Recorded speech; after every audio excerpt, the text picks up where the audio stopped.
Muli po ako samahan sa isa. Mga talatang 3 hanggang 5. So, basahin po ulit natin yung 1 Peter chapter 1, verse 3 to 5. Pag-aaralan po natin yung talatang ito. Sabi po dito, no? Ito po sa salita ng Panginoon. Pasalamatan natin ng Diyos, Ama, ng ating Panginoon sa Kristo. Dahil sa laki ng habag niya sa atin, tayo binigay niya ng isang panibagong buhay sa pamamagitan ng muling pagkabuhay niya sa Kristo. Ito nagbigay sa atin isang buhay na pag-asa, magkamana tayo ng kayamanan ng masasira. Walang kapintasan at di po po pasimihanda ng Diyos na para sa iyo. Verse 5, sa pamamagitan ng inyong pananampalataya, iningatan kayo ng kapangyarihan ng Diyos habang hinihintay ninyo ang kaligtasan ng handang yayin sa pagpasarap. Pwede ko lang po yung talatang 5. Sa pamamagitan ng inyong pananampalataya, iniingatan kayo ng kapangyarihan ng Diyos habang hinihintay ninyo ang kaligtasan ng handang yayin sa katapusan ng panahon. Tayo po'y manalangin. Our Heavenly Father, salamat po sa nagkakataong muli ay po ay pag-aaral ng iyong salita. Thank you, Father, for your sustenance. Salamat din po, Panginoon, sa pag-ibig sa amin privilege mag-aral at magturo po ng iyong salita. Padalangin po namin sa nagkakataong muli ito ay bukas ng salita na unang sulat po ni Pedro at makita po namin ang Panginoon tayo po ang liligtas pero rin po nag-iingat ng kaligtasan. Maasahan po namin ang pangako ninyo ang salita ninyo. Wala po yung mga bagay pang iniwan sa iyo mga tulad po namin para.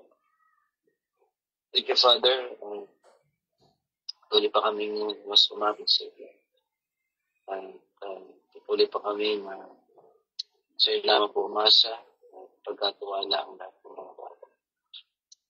At sa ato, Panginoon, nawalhati po kayo sa aming pag-aaral. Ito po aming panalangin sa pangalan po ng Panginoon Jesus. Amen. Magandang gabi po muli. Tayo po magpapatuloy sa ating pag-aaral sa libro po ni Pedro sa kabanatang 1. At noong nakaraan po ay ating pong pinag-aralan ng talatang 4 na ang sinasabi po ni Pedro na tayo po ay may tinatawag na inheritance o mana. No? Tayo po ay may mga mamanahin pagdating po ng panahon. Itong inheritance ito ay tinatawag na kayamanan ng binasisira o masisira, walang kapintasan at di pupupas na inihanda ng Diyos para sa atin. So yun po yung ating tinalakay ng nakaraang linggo or Sunday.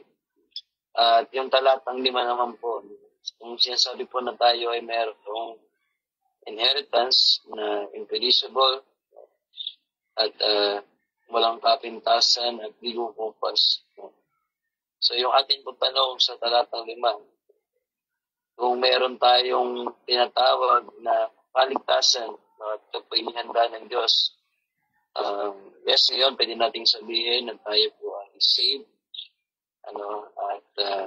Pero yung exactly na tayo po ay naroon sa kalagayan dahil hindi pa naman dumaming ang Panginoon. At tayo po ay may may lakas pa, di ba po tayo inabawian ng buhay. So, ito pong kaligtasan ito, ay inihanda ng Diyos sa kanyang mga anak. Sa lahat po ng na-born again, o nanampalataya, o pinanganak muli, sa pamamagitan po ng ating pananalig sa ating Panginoong Hesus. Kaya nga tayo tinatawag na meron tayong living hope, sapagkat tayo ay umaasa na tayo po ay na-born again, at tayo po ay may tinatawag na eternal life na nakahanda para sa akin.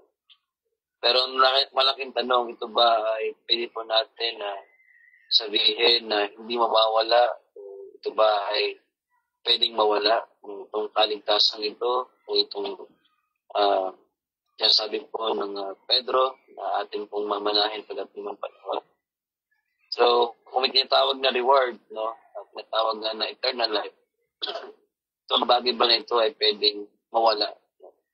So, ito po ang sagot sa talatang 5 na sinasabi po sa atin sa Wikang Banyaga. You are being protected by God's power through faith for salvation that is ready to be revealed in the last time. So, yung pagkakagamit po dito sa itang iniingatan, no, o tinatawag na protected by God's power, o sa ibang sakalin po, ang ibig sabihin po nito ay kept, or guarded, or safeguarded, or shielded. So, ibig sabihin yung ating inheritance, yung ating mamanahin, ay ito po ay guarded, protected, shielded, or safeguarded, or guarded by God's power. No, sa pamamagitan po ng kapangyarihan ng Diyos. So, sa madaling sabi po, no, ay ito po yung tinatawag na divine protection. So, kung ito po ay protected by God's power, so anong tawag dito? Ito po ay divine protection by God's power. So, magitan daw po ng no, ng ating pananampalataya at yan ang mangyayari in the last time o sa pinatawag na nakahandang ihayag sa katapusan ng panahon. So, ito po ay future o ito po ay mangyayari sa lahat ng na-born again, sa lahat po ng nanampalataya sa Panginoon.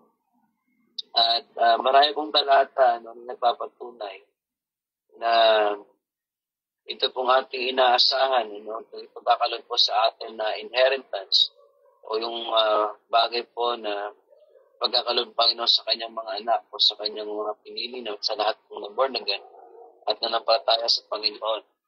No, ito po ay future at marami nga pong talata na nagsasabi na ito po ay ating mapagkakatiwalaan, na ito po ay hindi mawawala kailanman. At mamaya po, no, at tayo ay magwawakas sa Roma Kabanatang 8, talatang 38 at 39. Doon po tayo magpo-focus mamaya. Pero unahin po natin yung ilang mga talata na nagpapatunay na yung ating pong kaligtasan, yung pong bagay na ibinigay ng Diyos sa kanyang mga anak o inihanda ng Diyos para sa kanyang mga anak sa lahat ng na-born again, tulad sa pamamagitan po ng ating Panginoon Kristo, ay maaasahan po na pagkakatiwalaan ito po ay hindi pwedeng mawala. So, iniisip po natin siguro minsan na pwede kaya mawala ang kaligtasan. Pero maliwanag po dito, ito po ay divine protection. Ito po ay Diyos ang nag-iingat. Ang Diyos po ang nagkaloob. So, kung ang kaligtasan po, ang author ay ang Diyos, ay siya rin po ang nagpoprotekta. So, hindi po ito pwedeng mawala. So, kung minaniwala po sa atin na once saved, always saved, totoo po yun. Pero ito po ay hindi excuse sa paggawa ng kasalanan. Kundi ito po ay sinasabi ng Biblia na yung ating pong kaligtasan ay secure, eternally secure, hindi pwedeng mawala. At hindi rin po pinagtatrabahuhan yung ating kaligtasan. So tayo po ay namumuhay ng kalugod-lugod sa Panginoon, hindi para maligtas, kundi dahil tayo ay ligtas na. So ito po ay bunga. So tingnan po natin yung ilang mga talata no, na nagsasabi that our salvation o eternal life is secure because it is protected by God's power or shielded or guarded or safeguarded by God's power. So tingnan po muna natin yung John chapter 10. So meron pa tayong mga Biblia. Pag-unahin po natin ang libro ni Juan, Kabanatang 10. John chapter 10, verse 28. Pero simulan ko na po sa talatang 25. Sumagot si Jesus, sinabi ko na sa inyo, ngunit ayaw ninyong maniwala. Ang mga ginagawa ko sa pangalan ng aking Ama ay nagpapaluto tungkol sa akin, sabi ng Panginoon. Ngunit ayaw ninyong maniwala sapagkat hindi kayo kabilang sa aking mga tupa. 27, nakikinig sa akin ang aking mga tupa, nakikilala ko sila at sumusunod sila sa akin. Binibigyan ko sila ng buhay na walang hanggan, kailan may hindi sila makapahamak, hindi sila maaagaw sa akin. So dito po, ang nagsasalita ay ang ating Panginoon. Nagsasabi na unang-una, napakahalaga na meron talaga mga sumusunod sa Diyos, no? Na tinatawag po ng Panginoon na kanyang mga tupa. At ang isa pong marka na ikaw talaga isang tupa o tayo ay at hindi isang kambing.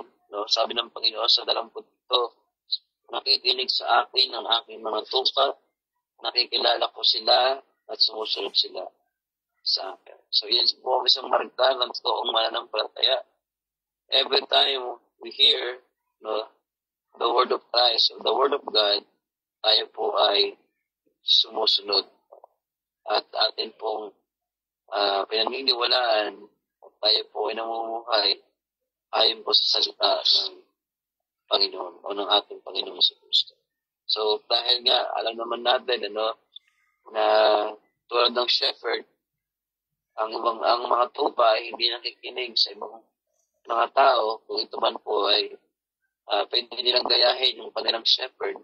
So alam po ng tupa kung sino talaga yung kanyang shepherd sa boses, sa amoy, at dito lamang sila susunod. So same sa mga mananampalataya.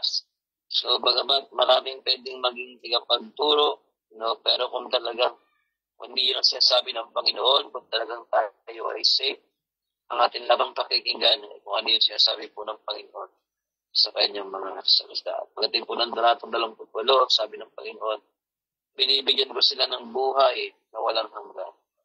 Kailan may hindi sila mapahamak at hindi sila maaagaw sa akin. So yun po ay napakasarap pang hawakan sa salita ng Panginoon na yung ipinagkatiwala sa ating ng Diyos, yung binigay po sa atin ng Panginoon na eternal life, dahil siya po ang nagliligtas, siya po ang nagbibigay ng buhay na walang hanggan. At sabi ng Panginoon, kailan may hindi sila mapahamak at hindi sila maaagaw sa akin. So, sarap po panghawakan nun bilang tayo po ay pinagkalooban ng Diyos ng buhay na walang hanggan, ng inheritance. Ito man po ay hindi pa natin nakakamit na nahawakan natin ang ating mga kamay. Literal, pero ito po ay inihanda ng Diyos sa kanyang mga anak. At yun po ang sasabi ng Panginoon, kung tayo talaga ay saved, kailan naman ay hindi tayo mapapahamak. Kahit po anong mangyari, hindi po tayo mapapahamak at walang makakaagaw sa kamay ng Diyos sa lahat po ng kanyang mga kahit po anong mangyari sa mundo ito, at tayo po ay nakakasigurado, we have eternal security. At marami pong talata tulad po ng Philippians chapter 4, verse 7. So, tinan po natin sa sulat po ni Pablo sa mga taga-Pilipos. Philippians chapter 4, mahal ko po sa verse 1. Sabi po ni Pablo, kaya nga mga kapatid kong minamahal at pinapanabikan aking kagalakan at karangalang magpagpag kayo sa inyong pamumuhay na nakaugnay sa Panginoon.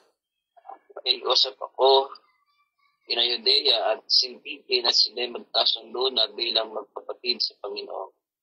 Pinapakausap ko rin naman sa iyo, tapat kong kasama, natulungan mo ang dalawang babae ito, sila man ay kasama kong nagpagal sa pagpapalaganap na magandang balita. Kasama si Clemente at iba pang kamanggagawa ko, ang pangalan nila ay nakasulat sa aklat ng buhay. Sarap po, no? Alam ni Pablo na itong mga kasamahan niya ay nakasulat ang pangalan sa aklat ng buhay. Magala kayong lagi sa Panginoon, inuulit ko, magala kayo. Upad naman ninyo sa lahat ang inyong kabutihang loob, malapit ang dumating ang Panginoon. Huwag kayong mabalisa tungkol sa anumang bagay, sa halip ninyo sa Diyos ang lahat ng inyong kailangan. Sa pamamagitan ng panalangin sa salamat talatang ito. At kapayapaan ng Diyos, nagbibigay ang maunawaan ng mga tao ang siyang mag-ingat sa inyong puso at pag-iisip dahil sa inyong pakikipag-isa kay Kristo Jesus. So, tayo lamang po, ang pinakalooban ng Diyos ng kapayapaan, At ito pong kapayapaan ito na nagmumula sa Diyos na hindi kayang manuwa ng tao kung siyang mag-iingat sa ating mga puso at pag-iisip dahil tayo po ay nakipag-isa kay Kristo Jesus. So, ibig sabihin, yung peace na yun, na tayo talaga ay saved, na tayo talaga ay merong buhay na walang hanggan, yun po ay hindi pwedeng mawala. At yun po yung mag-iingat sa ating puso at pag-iisip dahil tayo po ay nakay Kristo o nakipag-isa sa ating Panginoon Jesus. At meron pa pong talata na ating bubuksan sa Roma, Kabanatang 8, talatang 18. Romans chapter 8, verse 18. Sa aklat po ng Roma, Kabanatang 8, talatang 18. Ito rin po ang sinasabi. Para sa akin, ang mga pag-itiis natin sa kasalukuyan ay hindi may hambay sa kalwalatyang mahayag sa ating dalang araw. So, yun po yung sinasabi ni Pablo sa mga taga-Roma. Okay, na tayo po ay meron talagang pagtitiis in the present. Pero ito po ay hindi pwedeng ikumpara sa kalwalhatiang mahayag sa ating balang araw. So, ito po ay future. Itong bagay na ito. Pero ito po ay mangyayari at yun po ay hindi pwedeng mawala o mahadlangan sapagkat ito po ang sinabi ng Panginoon na tayo bilang mga mananampalataya ay bagaman tayo ay may pagtitiis sa mundong ito. Ito po ay hindi pwedeng ikumpara o ihambing sa kalwalhatiang mahayag sa ating balang araw. Kung tayo talaga ay ligtas, kung naman po yung bagay na iniisip natin tungkol sa langit, ay maaaring yun po ay talagang makikita natin sa pagdating po ng araw na ito pala ang inihanda ng Diyos para sa kanyang mga anak. At yun po ay hindi pwedeng kumpara sa lahat po ng bagay sa mundong ito. At ito naman po yung ating pag-itiis, ayun po ay worth it dahil po mayroong nakahanda para po sa lahat ng nanampalataya sa Panginoon.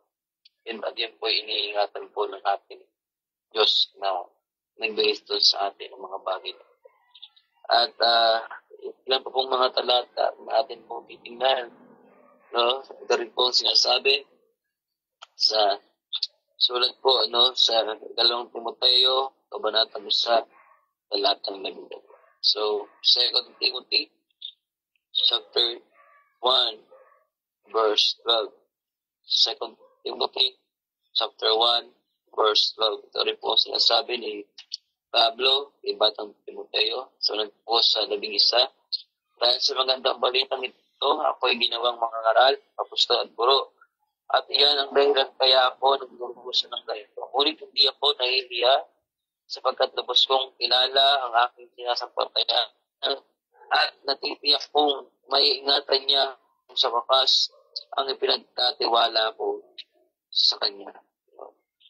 So, ang ganda po, sabi po ni Pablo kay Batang Timoteo, dahil doon sa good news, gospel, meron talagang tinatawag na magandang balita. Ito po ay isang ipinapangaral din po ni Apostol Pablo, at ito po ay hanggang ngayon, ito rin po yung ating pinapangaral, yung magandang balita tungkol kay Kristo, na siya po ay Diyos at nagkatawang tao para po tayo ay bigyan ng buhay na walang hanggan, ligtas po sa galit ng Diyos na paparating sa mundong ito. At sabi nga ni Pablo sa talatang 12, yan ang dahilan kaya nagduro sa ako ng ganito. So, ibig sabihin, for the sake of the gospel, may suffering. Alam naman natin yung naging buhay ni Pablo. Siya ay nakulong, siya ay pinagbababato, siya ay gustong patayin ng maraming tao dahil sa kanyang pagkapahayag ng magandang balita. At marami pong mga mananampalataya. Hindi lamang po si Pablo, yung mga kasabahin at sumunod sa kanya, ay may mga naranasan din po ang suffering for the sake of the gospel. Pero sabi ni Pablo, at nawa ka tayo din po, ngunit hindi ako nahihiya sapagkat tubos kong kilala ang aking sinasampalatayanan at natitiyak kong may ingatan niya hanggang sa wakas ang pinagtatiwala ko sa kanya. So, ang ganda po, no? Very sure. Sigurado si Pablo, no, na ang Diyos ay hindi pwedeng iwaglit, pwedeng sirain ang kanyang pangako sapagkat siya ay tapat. No? So, ito po ay ingatan ng Diyos kung ano po yung mga bagay na pinagkatiwala natin sa kanya. Especially yung ating mga kaluluwa at yung buhay na walang hanggan nakaloob niya po sa atin. At yun din po siya sabi, no, sa 1 John, no, chapter 5, verse 13. Puntahan po natin ang unang Juan, kabanata na 5, talatang 13. 1 John, chapter 5, verse 13. So na po sa talatang 10. Ang sino mang sumasampalataya sa anak ng Diyos ay naniniwala sa pagtotoong ito. Ngunit ang Diyos ay ginagawang sinungaling ng sino mang hindi sumasampalataya sa Diyos, sapagkat hindi ito naniniwala sa pagtotoo niya tungkol sa kanyang anak. Ang iyong patotoo, pinagkaloob sa atin ng Diyos, ang buhay na walang hanggan.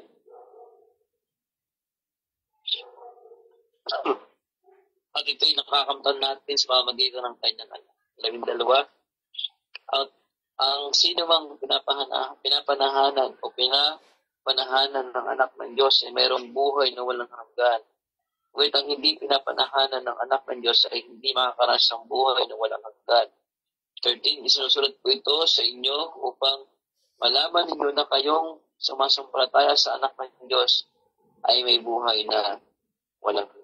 So maging po si Juan ay din po ang kanyang sinusulat, sinasabi na para po ating maunawaan na ang lahat ng sumasampalataya sa anak ng Diyos ay may eternal life, may buhay na wala hanggan. So lalo itong kanyang sinusulatan, no, ni Peter, they are under persecution. Pero yun po yung great encouragement. Kahit po may suffering, may paghihirap, pero kung talagang tayo ay na-born again, so, meron tayong living hope. At itong living hope na to, natin pong inaasahan. Sapagkat tapat ang nangako sa atin at ibigay sa atin ng buhay ng walang hanggan. At yun po yung ating mga pang-ahawakan. Totoo pa rin po yun ng ating Diyos, ng ating Panginoon.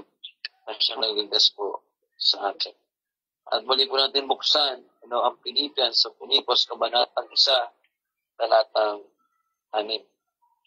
Sa Philippians po, o sulat po ni Pablo sa mga taga-Pilipos, kabanatang 1, meron pa na po sa verse 3.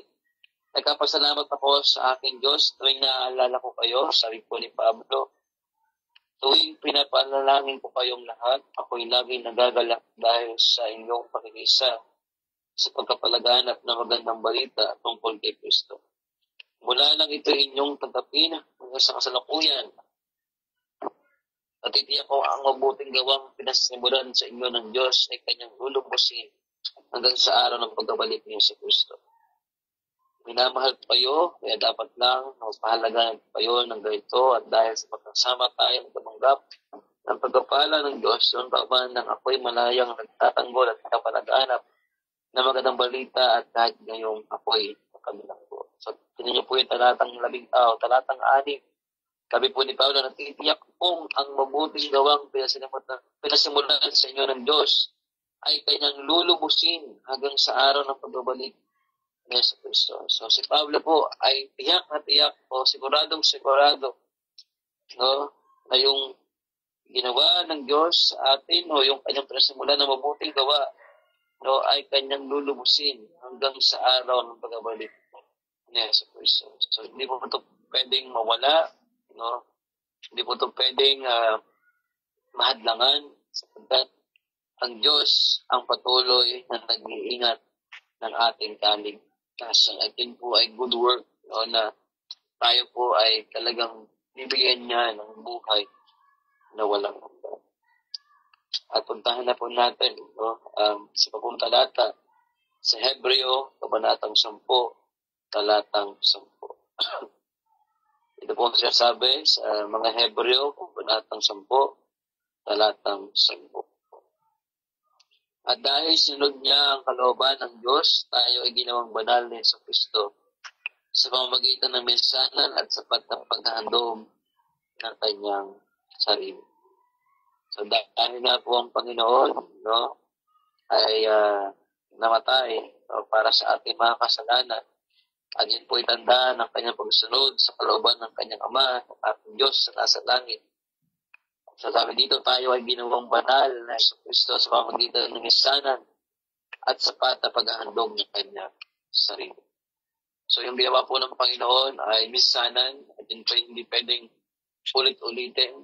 So kung ito po hindi pwedeng ulit-ulitin at mensanan lamang, so sigurado po tayo na sapat ito para po tayo ay magkaroon ng buhay na walang hanggan. At yata rin po ay tutungo sa Roma, no, Kabanatang 8. Dito po tayo magkakaroon ng focus na ating pumakita na talagang walang makapaghiwalay sa atin sa pag-ibig ni Kristo, kahit anong bagay sa mundong ito, sa kalangitan, sa kalaliman. So, ganito po ay pinangako ng Diyos sa kanyang mga anak. Sa Roma, Kabanatang 8 o mga taga-Roma, chapter 8. So, simulan ko po sa ilang mga talata o ilang mga talata bago mag-38 at 39. 31. Ano pa ang masasabi natin tungkol dito? Kung ang Diyos ay panig sa atin, sino makakalaban sa atin? Kung ang sarili niyang anak ay hindi niya sa hanip ay ibinigay para sa atin lahat, hindi kaya ibibigay sa atin ang lahat ng bagay? Sino makakapagharap ng paratang laban sa mga hinirang ng Diyos? Gayong ang Diyos ang nagpapawalang sala sa kanila. Sino nga hatol na sila'y parusahan, si Jesus sa pinatay, ngunit higit sa lahat ay muling binuhay. Ngayon ay nasa kanan ng Diyos upang mamagitan para sa atin. Sino makakapaghiwalay sa atin sa pag-ibig ni Kristo? Ang kaguluhan kaya? So, pwede bang yung nangyayari sa ating panahon ng kaguluhan? Ang kapaghatian, pag-uusig, o persecution, pagkagutom or famine, kahirapan, panganib o kamatayan, or even death. Ayon sa susulat, dahil po sa inyo ay buong araw kaming pinapatay. Turing nila sa amin ay mga tupang pangkatay. Hindi, sa lahat ng mga ito, tayo siguradong magtatagumpay sa pamagitan ng nagmamahal sa atin. Sapagkat natitiyak kong walang makapaghihiwalay sa atin sa kanyang pag-ibig. Kahit ang kamatayan, ang buhay, ang mga anghel, ang mga pamunuan o mga kapangyarihan at ang kasalukuyan o ang hinaharap, ang kataasan, ang kalaliman o anumang dalang ay hindi makakapaghiwalay sa atin sa pag-ibig ng Diyos na pinagkaloob sa atin sa pamamagitan ng Kristo Jesus na ating Panginoon. So napakaganda po ng Roma, Kabanatang 8. At ito pong ating mga binasa. So, pag ating pong binalikan, yung verse 31, na sinasabi, kung ang Diyos ay panig sa atin, sinong makakalaban sa atin? So kung tayo po ay kinahabagan ng Diyos, at ang Diyos po ay tayo ay iniingatan, at ang Holy Spirit ay nananahan po sa atin, sapagkat, sabi nga ng 32, kung ang sarili niyang anak ay hindi niya ipinagkait, sa halip ay ibinigay para sa atin lahat, hindi kaya niya ibibigay sa atin ang lahat ng bagay. So, tinan niyo po, yung pinakamahalaga, yung bugtong na anak ng Diyos, yung kanyang isa-isang anak, yung dalawang persona, yung Diyos, ay nagkatawang tao. Bakit po? Para po tayo ay patawarin sa ating mga kasalanan, igas po tayo ng Diyos sa kanyang paparating na galit. Sapagkat walang sino man sa mundong ito na pwede pong ialay sa krus ng Kalbaryo para maapis yung galit ng Diyos Ama dahil po sa pagkakasala ng tao, kundi lamang po yung ikalawang persona, yung mismo siya pong gumawa ng paraan, yung Diyos mismo para po tayo ay patawarin sa ating kasalanan at tayo po iligtas sa paparating na galit ng Diyos dahil nga po tayong lahat ay nagpas. Sabi po ni Pablo, kung hindi niya ipinagkait itong kanyang isa-isang anak, Ano pa kaya ang hindi tayo ibigay sa atin ng Diyos? No? Ano pa kaya ang bagay na mabubuting bagay ang hindi pwedeng ipagkaloob sa atin ng Diyos? Kaya sabi ni Pablo, no? Sino makakapagharap ng paratang laban sa mga hinihiling ng Diyos? Gayong ang Diyos ang nagpapawalang sala sa kanila o sa atin. Okay? So, wala pong pwedeng magsabi sa atin na tayo ay talagang pwedeng mawala yung ating kaligtasan o tayo po ay paparatangan sapagkat hindi tayo ang gumawa ng ating kaligtasan kundi mismo ang Diyos. At ito po nagbigay sa atin ang tinatawag natin na living hope. No? So, mga liwanag po yun. Sabi po ng 34, no, sino ang hahatol na sila parusahan? Si Kristo na pinatay, ngunit higit sa lahat ay muling binuhay. Ganyan, nasa kanan ng Diyos sa pumamagitan para sa atin. So, ang ating Panginoon, no, hindi po siya na pumunta ng langit at parang pinapanood lang tayo. No?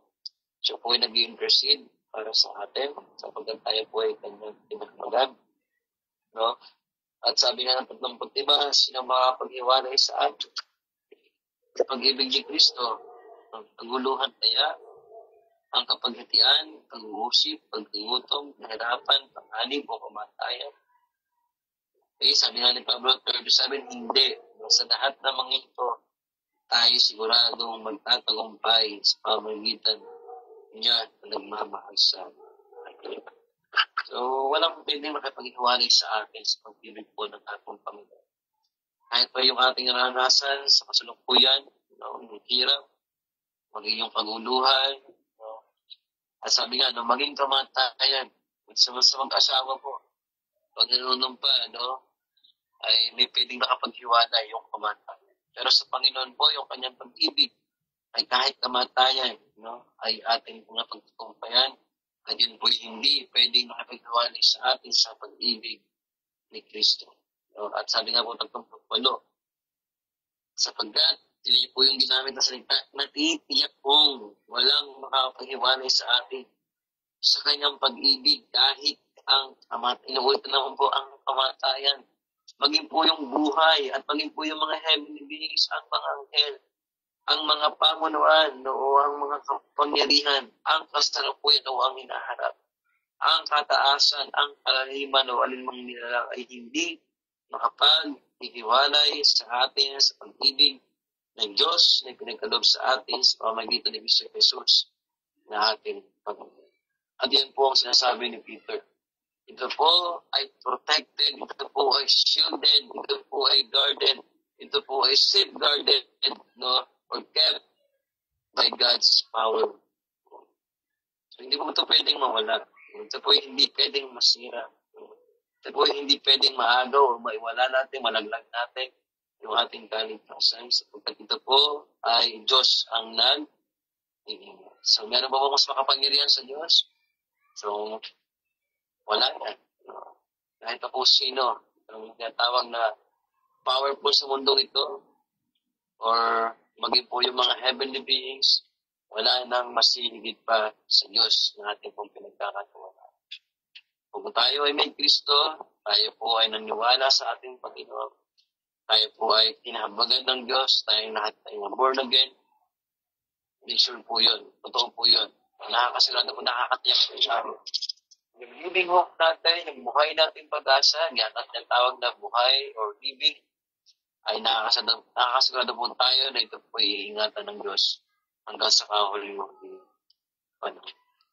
So, asahan po natin yun, tapat po ang Panginoon. Sa kanyang mga sikta, kung tayo man po ay hindi tapat, ang Diyos po ay tapat.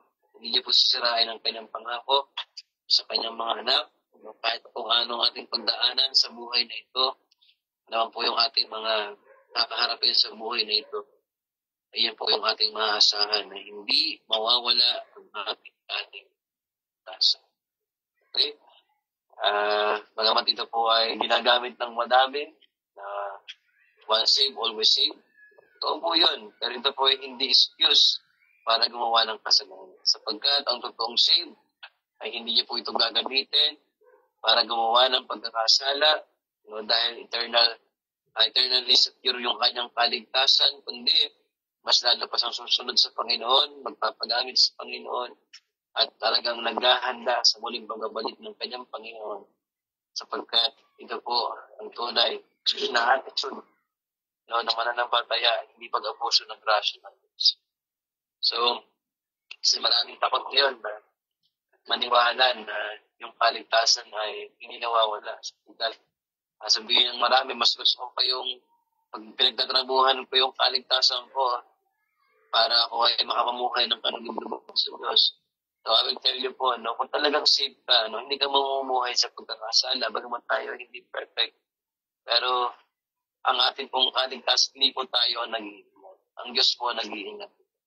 Kaya nakakatiyak po tayo, kahit anong mangyari, magunaw man ang mundong ito, mawala ang lahat ng bagay, ang salita ng Diyos, ang kanyang pangako, na binitiwan ay hindi po masisira, sapagkat ito po ay iniingatan ng kapangyarihan ng Diyos. So, kung talagang tayo ay nanampalataya, ay nakasigurado po tayo na ito po ay hindi pwedeng masira kailanman at mawala kailanman.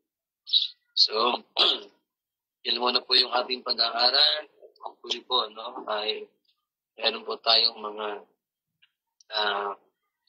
mapangahawakan, sapagkat ang ating Panginoon ay tapat sa kanyang mga pangalan. Tayo po yung manalangin. Aming Ama Diyos, salamat po sa pagkakataong ito. Tayo po ay kapag-aaral ng iyong salita. At maybe, ang yan sa amin, ay may pag-aagam-agam, baka mawala ang aming kaligtasan. Pero kayo mismo may sabi sa mga salita na o sa talata o passages ng Biblia na nagpapatunay na talagang hindi po pwedeng mawala ang aming kaligtasan. Sa palagay po nag-iingat ito. At nawa po Panginoon, habang kami po ay namumuhay sa mundo ito, ay mas lalo pa kami magsumikap, maging masipag sa pananampalataya at isunod sa inyo. Sapagkat alam po namin na ang aming pong kaligtasan ay hindi mawala. Ito po ang mag-motivate sa amin na kami po ay magpatuloy, patuloy pa kaming umasa, at patuloy po kami na magpasakop sa inyo at sumunod sa iyong mga utos, sa iyong salita, sapagkat tapat naman talaga kayo sa inyong mga pangalan. Hampagan niyo po naman ang bawat isa sa amin, kami po ay nag-aalinlangan, baka mawala ang aming kaligtasan. Pero Lord, kung kayo po ang author ng aming kaligtasan, ay kayo rin po mag-iingat ito hanggang katapusan. Thank you, Father, for eternal security. At kami po ay patuloy lamang sa iyong aasa, sapagkat kayo po ay umod ng banal at pambuting Diyos at tapat sa iyong mga pangalan. Thank you, Father.